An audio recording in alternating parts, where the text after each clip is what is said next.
मैं प्रेम बाबू, राजधानी न्यूज़ 24 से। इस समय मैं कानपुर के लाल बंगले काली मंदिर पर मौजूद हूँ। यहाँ पर आरक्षण के जनक छत्रपति साहू जी महाराज की 132वीं जयंती मनाई जा रही है। आइए जानते हैं हमारे साथियों के साथ में क्या हो रहा है यहाँ पे। सर यहाँ पे अपने परिचय देते हुए बताइए। मेरा नाम विजयलाल पासी है, राष्ट्रीय पासी समाज संघ का प्रदेश अध्यक्ष और जोनल इंचार्ज समाजवादी पार्टी। आज हम लोग आरक्षण के जनक छत्रपति साहू जी महाराज की जयंती मना रहे हैं, क्योंकि छत्रपति साहू जी महाराज ने आज के दिन यानी 26 जून 1874 को कोल्हापुर में जन्म हुआ। सबसे पहले उन्होंने अपनी रियासत में बहुजनों के लिए 50% आरक्षण लागू किया।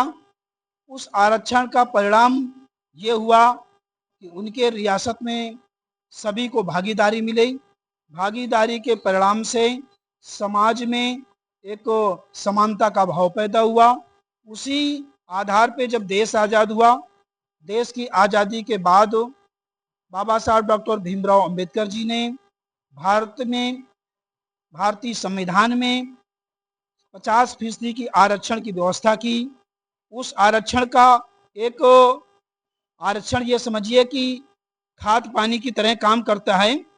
जैसे कि किसी खेत में अगर बुआई की जाए और खेत में डीले हों, डीले के नीचे का जो पेड़ होगा, पौधा अंकुरित तो होगा किंतु टेढ़ा मेढ़ा और पीला हो जाएगा। अगर उसे कह दिया जाए कि चल बेटा भाई तू भी इनके बराबर खड़ा हो जाए, मेरे समझ से वो जो टेढ़ा मेढ़ा पौधा है वो नहीं खड़ा हो सकता है। इसी तरह से समाज में हजारों साल से पीड़ित वंचित वर्ग को आरक्षण की आवश्यकता थी। आरक्षण आज के दौर में लगभग 100 साल से वो ज़्यादा हो गया आरक्षण लिए हुए, लेकिन आज भी देश के अंदर में सबसे ज़्यादा बेरोजगारी है। बेरोजगारी का कारण है कि जो देश की सरकारें हैं, आपने अगर पढ़ा होगा बाबा साहब का संविधान के पिछले लास्ट पृष्ठ में दुखी होकर के उन्होंने लिखा था कि अगर देश की सरकारों ने इस संविधान को अच्छी मानसिकता के साथ लागू किया तो संविधान अच्छा साबित होगा। देश की सरकारों ने संविधान को पूरी तरह से सही मायने में पालन नहीं किया। इसी का परिणाम है कि भारत की जो दशा और दिशा बदलनी चाहिए थी, जो समानता आनी चाहिए थी, वो समानता नहीं आई है। अंग्रेजों के शासन से क्या परेशान नहीं? देखिए, अंग्रेजों की अगर बात करें तो हम दोहरे गुलाम थे। हम दोहरे गुलाम ऐसे थे, हम तो अंग्रेजों के गुलाम थे ही, मगर जो इस देश के सामंतवादी सोच के लोग थे उनके भी हम गुलाम थे। अंग्रेजों ने गुलाम बनाया या मनुस्मृति ने? सबसे ज्यादा तो हमें मनुस्मृति ने गुलाम बनाया। अंग्रेजों के मनुस्मृति की गुलामी से आज भी छुटकारा नहीं पा रहे हैं। नहीं सर, अंग्रेजों ने तो आपको आज़ादी दी।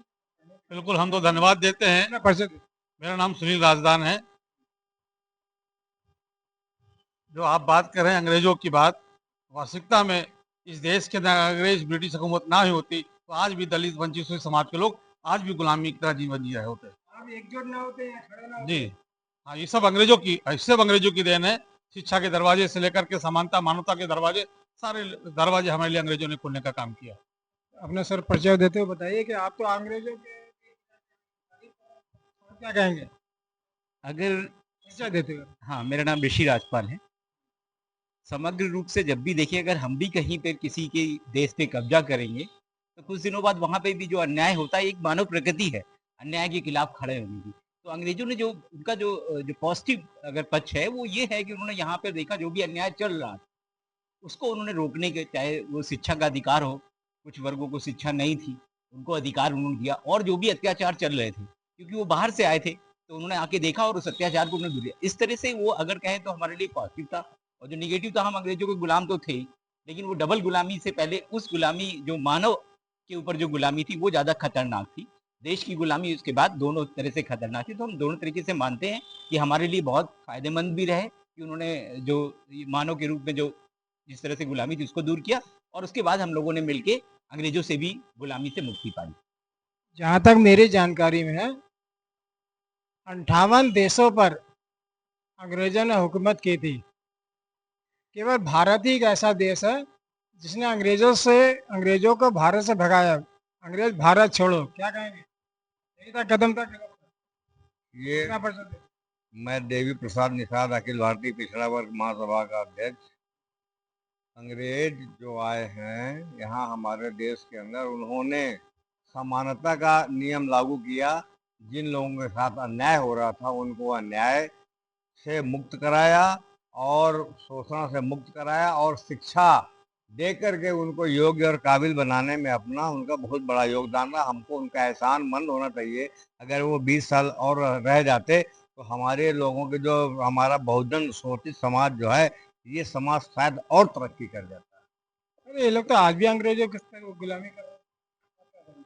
देखिए, गुलामी होती है और गुलामी अच्छी नहीं होती है, मगर कुछ चीज़ें जो अंग्रेजों ने दी, उन्होंने निश्चित रूप से जो सामाजिक अन्याय यहाँ पर हो रहा था, तो उस सामाजिक अन्याय को उन्होंने जो है समानता के आधार में रखा। इसलिए अंग्रेजों को कहिए, बहुत सारी ऐसी पॉलिसियाँ हैं जो यहाँ पर जो लोग थे उनकी वजह से कमज़ोर और वंचित वर्ग को, शोषित वर्ग को नहीं अधिकार मिल पा रहे थे। अंग्रेजों ने उनके लिए भी व्यवस्थाएं की, जैसे शिक्षा के लिए उन्होंने स्कूल खोले, क्योंकि अंग्रेजों से पहले पढ़ने का अधिकार नहीं था, संविधान के पहले पढ़ने का अधिकार नहीं था। तो अंग्रेजों ने अगर स्कूल खोले तो निश्चित रूप से सभी के लिए उन्हें द्वार खोले। इसलिए इस लिहाज से उनका धन्यवाद कहना उचित बनता है। पति के मरने पर स्त्रियों को जला दिया जाता था, सती प्रथा के नाम पे। हाँ, ये तो अंग्रेजों ने रोका है। हाँ, इस देश में जो बता तो रहे हैं कि जो अंग्रेजों से पहले और भारतीय संविधान पे पहले जो सामाजिक संरचना थी बहुत ही दैनिक थी, कि पति के, जैसे आपने बताया, पति के मर जाने पर पत्नी को, तो ये अंग्रेजों ने कुछ चीज़ें दी और बाद में जब देश आज़ाद हुआ, बाबा साहब अम्बेडकर ने संविधान में महिलाओं को समानता का अधिकार दिया। उसी का परिणाम है कि आज देश की सबसे बड़ी कुर्सी पे हमारे आदिवासी महिला महामहिम द्रौपदी जी बैठी हैं। सर, अपना परिचय देते हुए बताइए, महात्मा गांधी का ये कदम क्या सही था? अंग्रेज भारत छोड़। मैं हीरालाल निषाद, सदस्य उत्तर प्रदेश कांग्रेस कमेटी। महात्मा गांधी जी का क्योंकि जो मिशन था वो ज़्यादातर मनुष्य पर आधारित था। जब भी बाबा साहब का जब भी विवाद बढ़ता था भारतीय संविधान के अंतर्गत, वो लिखना चाहते, लिपिबद्ध करना चाहते थे, सबसे ज़्यादा आड़े आते थे तो महात्मा गांधी जी आते थे। अब चूंकि बात ये रही कि भारत, चूंकि स्वतंत्रता संग्राम के बाद भारत आज़ाद हुआ, भारत में भारतीय संविधान लागू किया, बाबा साहब ने लागू किया, समतामूलक समाज की स्थापना करने की बात करी, छुआछूत की बात करी, शिक्षित बनो, संघर्ष करो, संगठित हो जाओ, ये सब बातें करी। यानी समाज को बहुत कुछ देने का काम जो है बाबा साहब ने किया। और चूंकि अंग्रेजों की मैं तारीफ करूं ये तो ठीक बात नहीं है, लेकिन मैं इतना जरूर कह देना चाहता हूं कि जो जब वो आए थे तो उनका केवल यहाँ व्यापार करना था, शासन सत्ता संभालना था। शासन सत्ता के साथ साथ में जो इस तरीके के लोग थे उनको दंडित करना था, उनके खिलाफ भी आंदोलन करते थे, मारते थे, पीटते थे, जेलों में बंद करते थे, उनको प्रताड़ित करते थे। उसी का जो परिणाम है, क्योंकि उस समय आंदोलन की जरूरत थी तो महात्मा गांधी जी आगे आ गए और सबको रघुपत राघव राजा राम पतित पावन सीताराम, ये एक नारे के साथ जो है भारत आज़ाद की बात करने लगे और भारत देश आज़ाद हो गया। लेकिन आज़ादी, जो मूलभूत आज़ादी हमें मिलना चाहिए, वो आज भी नहीं है। वो चूंकि जब तक नहीं है, जब तक भारतीय संविधान में कहीं भी बाबा साहब की बातें एक एक करके अक्षर से लागू नहीं हो जाती और हमारे आने वाले जो जनप्रतिनिधि हैं, जो सत्ता संभालते हैं, जो प्रधानमंत्री हैं, जो जैसे अभी भाई साहब ने कहा कि द्रौपदी जी आ गई, जब तक आपका तंत्र में व्यवस्था ठीक नहीं होगी, जब तक आपका तंत्र नहीं ठीक हो जाएगा तो द्रौपदी जी बैठी रहेंगी। प्रधानमंत्री जी आपका बैकवर्ड एससी का बना लो, लेकिन आपके काम होने वाले नहीं, आपका हित लाभ नहीं होने वाला है। इसलिए तंत्र में भी व्यवस्था होनी चाहिए और हमारा शासन व्यवस्था भी हमारी होनी चाहिए, तब हमारी गुलामी से हमें मुक्ति मिलेगी। शायद इनका कहने का मतलब ये है, मनुस्मृति से आप प्रधानमंत्री नहीं बन सकती, किसी बड़े पदों पर नहीं जा सकती, शंकराचार्य नहीं बन सकती, किसी मंदिर की पुजारी नहीं बन सकती। लेकिन अगर बाबा साहब के संविधान को माना जाए तो उसमें सभी कुछ बन सकते हैं। अपना परिचय देते हुए बताइए सर। दुनिया में 58 देशों में अंग्रेजों ने कब्जा किया, भारत अकेला देश था जिसने अंग्रेजों को भगाया। बाकी 57 देशों में तो उनके अभी भी प्रतिनिधि हैं, गवर्नर जनरल होता है। तो ये क्या कदम सही था? देखिए, उस समय की परिस्थितियों को देखते हुए अब सारी जो है देश की जनता एकजुट थी। भाई कुछ लोगों को तो ये ज्ञान ही नहीं था कि हम किस वजह से क्या आंदोलन कर रहे हैं। ठीक है, उनका ये था कि हमारा देश आज़ाद होना चाहिए। लेकिन अंग्रेज आए, ईस्ट इंडिया कंपनी आई 1600 ईस्वी में। उन्होंने जो है केवल व्यापार करने के लिए आए, लेकिन धीरे धीरे यहाँ की राजा महाराजाओं की आपसी कलह देखी तो उन्होंने ये सोचा कि इससे बेहतर यहाँ शासन करना कोई देश नहीं है। उन्होंने शासन किया और आज भी जो मान लीजिए पुरानी योजनाएं हैं, पुल हैं, रेलवे हैं, सब उन्हीं की देन है। उसी पर कुछ चल रहा है, उसी पर चल रहा है, उस पर मॉडिफिकेशन हो रहा है, बाकी तो सब पुराना है। मैं यहाँ पे एक बात और कहना चाहूँगा कि भारत के अंदर जब अंग्रेज गए थे भारत से, उस समय हमारे इंडिया के अंदर 18 ऑर्डिनेंस फैक्ट्रियाँ थी। कानपुर के अंदर में 5 ऑर्डिनेंस फैक्ट्रियाँ हैं। कांग्रेस ने उसकी संख्या बढ़ाकर 41 कर दी। आज की डेट में भारत के अंदर 41 ऑर्डिनेंस फैक्ट्रियाँ हैं, जो कि हमारे देश की तीनों सेनाओं को जल थल सारी सामान देती है। मोदी बीजेपी भी 20 साल सत्ता में कितनी ऑर्डिनेंस फैक्ट्रियाँ बनाई? बनाई ही नहीं है, बल्कि जो बनी हुई चीज उनको सबको बेच करके पूरे देश को खोखला करने का काम किया है इस समय की प्रेजेंट टाइम की सरकार, मोदी सरकार। उसने बनाया क्या है? जो बनी हुई चीजें थी उनको भी बिगाड़ दिया है, उनका भी सत्यानाश किया है। ऐसी सरकार लाया तो आप ही लोग हैं, गलती तो आप ही की मानी जाएगी।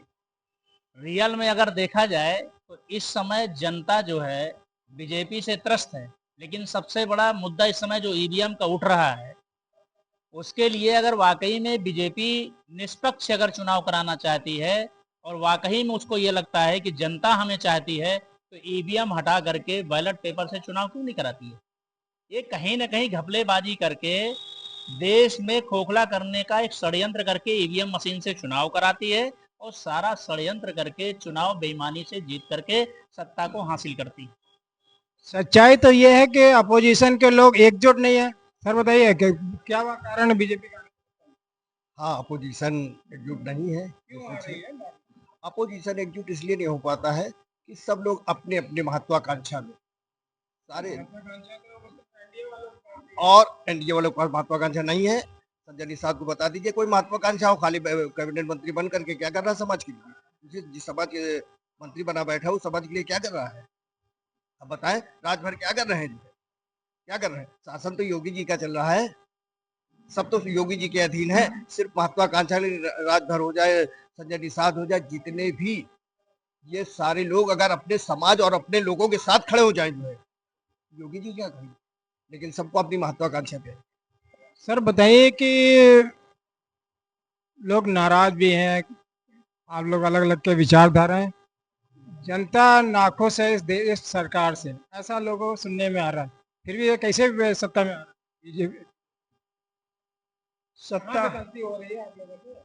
गलतियां तो देखो नहीं होती हैं, मगर अब यह है कि जब लोकसभा का चुनाव होता है तो हम बहुत जगह एक साथ होते हैं, असेंबली का चुनाव होता है तो बहुत सारे ऐसे कारण होते हैं, अकेले हो जाते हैं या अकेले छोड़ देते हैं, ये भी कारण है। मगर जनता जागरूक हो रही है, जनता परिवर्तन चाहती है।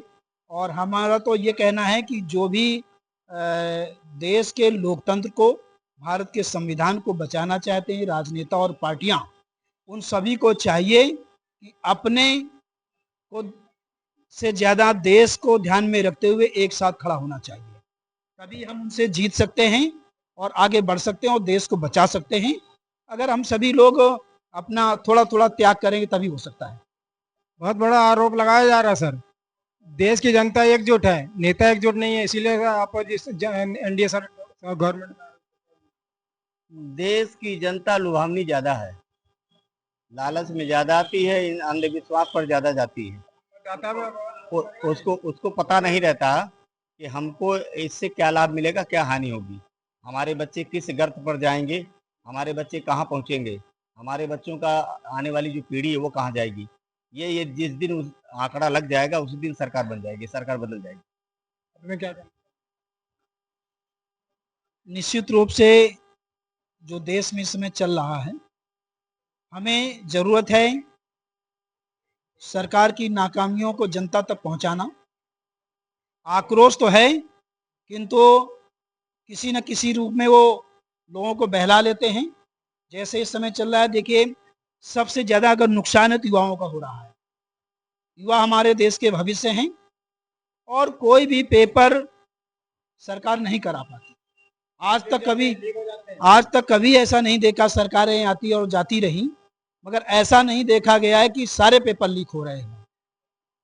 बड़ी मुश्किल से एक मीडियम क्लास का गार्जियन अगर अपने बच्चे को 500-2000 किलोमीटर पेपर दिलाने जाता है, किसी लड़की के साथ में, अपनी बेटी के साथ में, एक दिन पहले जाएगा, एक दिन बाद में लौट के आएगा, यानी 6-7-8 हज़ार रुपये खर्च होगा। मुझे नहीं लगता है कि 15,000 रुपये कमाने वाला दोबारा परीक्षा दिला पाएगा। इसी का दुष्परिणाम है कि देख रहे हैं कि बच्चे आत्महत्या कर रहे हैं। ये बहुत ही संवेदनशील मुद्दा है और युवाओं से अपील है कि युवाओं को इस बात को गंभीरता से समझना चाहिए और समझ करके अपनी बात को उठाना चाहिए। जो आपकी बात को लड़ रहा हो उसका साथ देना चाहिए कि देश में इस तरह आपका भविष्य सुरक्षित नहीं रहेगा तो आप लोग ही देश को सुरक्षित रखने वाले हो। इसलिए हम भी चाहते हैं आपका भविष्य सुरक्षित हो, ऐसी सरकारें हों जो सबकी बात सुने। तानाशाही वाली सरकारें अगर रहेंगी तो तानाशाही वाले सरकारों में जनता का अहित ही होता है। युवा वर्ग जनता मंत्र पर काकरोच जनता पार्टी बना के संघर्ष कर रही है, आप लोग कर रहे हो? नहीं, बच्चे अब संघर्ष कर रहे हैं ना। जब नीट का पेपर आउट हुआ और पता चला कि हमारा भविष्य गर्त में है, अब समझ में आ रहा है ना, पहले नहीं समझ में आ रहा था। लेकिन फिर भी मैं इस बात को कह दे रहा हूँ कि जब तक ये युवा पीढ़ी आगे नहीं आएगी तब तक बंटाधार हो जाएगा। और हमारे प्रधानमंत्री जी तो ये कहते हैं कि देश को नहीं बिकने दूंगा। अब मुझे लगता है कोई देश की ऐसी संस्था नहीं होगी जो अडानी अंबानी को उन्होंने बेच दिया हो, ये आपको पता है।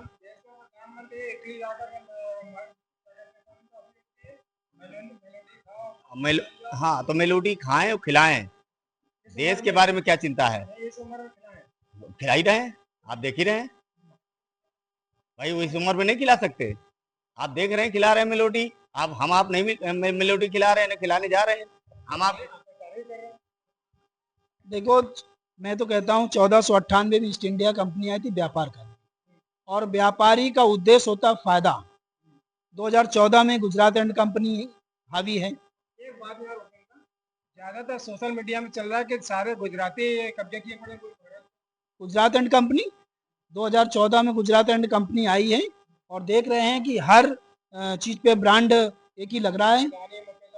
हाँ, और निश्चित रूप से ये मान के चलिए, जब किसी भी देश की अर्थव्यवस्था में किसी एक व्यक्ति का, एक व्यापारी का ज्यादा अधिकार हो जाएगा तो निश्चित उस देश का भविष्य खतरे में होगा। आप लोगों ने सारे बच्चों को डाल दिए, बच्चे आप जाग रहे हैं। नहीं, बच्चे नहीं, बच्चे के साथ में गार्जियन को भी जिम्मेदारी निभानी पड़ेगी। अब बच्चों का सीधे जब नुकसान हो रहा है, धीरे धीरे सामने आ रहा है, नौकरी नहीं मिल रही है। अभी तक समझा रहे थे, बच्चे आत्महत्या कर रहे हैं। हम लोग समझाने का प्रयास कर रहे हैं पूरी तरह से, और इस बार परिवर्तन उत्तर प्रदेश में होगा।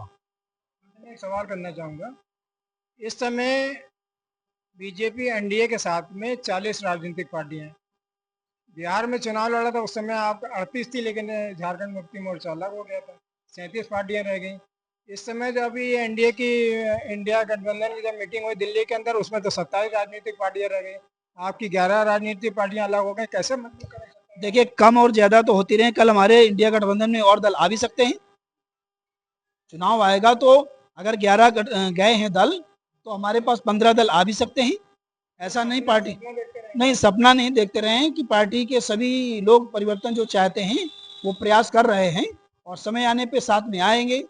सबसे ज्यादा महत्वपूर्ण है कि जनता। तो ये थी आज की जानकारी। आज भी विपक्ष के नेता एकजुट नहीं है। कैसे आएंगे सत्ता पे, संघर्ष जारी है। बहुत बहुत धन्यवाद।